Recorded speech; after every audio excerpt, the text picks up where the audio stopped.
एक बार हिमालय में एक सुंदर बाग था। वहाँ एक सेब का पेड़ था। पेड़ हमेशा सेबों से भरा रहता था। उस पेड़ की ऊंची डाली पर एक तोता रहता था। वह तोते के राजा शुक्रराज थे। वह पेड़ से बहुत प्यार करता था और पेड़ भी उससे बहुत प्यार करता था।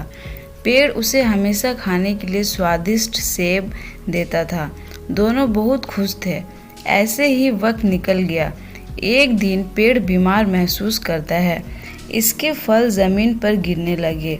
यह तोता के लिए बहुत बड़ा दुख था। उसके पास अब खाने के लिए कोई फल नहीं था, इसीलिए वह उसके पत्ते खाने लगा और गंगा नदी का पानी पीने लगा। लेकिन उसने अपने दोस्त को नहीं छोड़ा। एक दिन भगवान इंद्र ने तोते की परीक्षा लेने का फैसला किया। उसने पेड़ को पूरी तरह सुखा दिया। जल्द ही उस पेड़ पर एक भी पत्ता नहीं था। अब शुक्रराज के पास उस पेड़ पर खाने के लिए कुछ नहीं था, लेकिन फिर भी उसने अपने दोस्त को नहीं छोड़ा। वह पेड़ के तने को खाने लगा।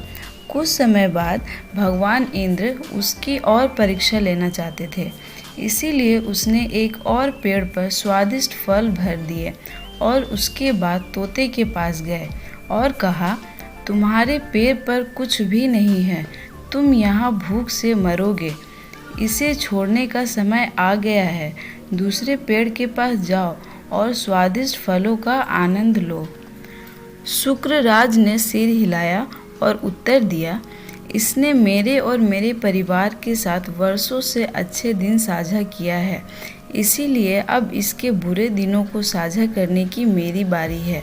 मैं अपने दोस्त को कभी नहीं छोड़ूंगा। यह सुनकर इंद्र ने खुद को अपने असली रूप में बदल लिया और तोते से कहा, मैं तुम्हारे मित्र के प्रति तुम्हारी निष्ठा से बहुत प्रभावित हुआ हूँ, इसीलिए मैं तुम्हें एक इच्छा देता हूँ कि तुम मुझसे कुछ भी मांगो। शुक्रराज ने सिर झुकाकर कहा, कृपया आप मेरे दोस्त को फिर से स्वस्थ और खुश कर दो। इंद्र ने पेड़ को आशीर्वाद दिया और गायब हो गए। जल्द ही पेड़ पत्तों और स्वादिष्ट फलों से लद गए। अब दोनों दोस्त फिर से खुशी खुशी रहने लगे। कहा जाता है कि सच्चे दोस्त बहुत अनमोल होते हैं।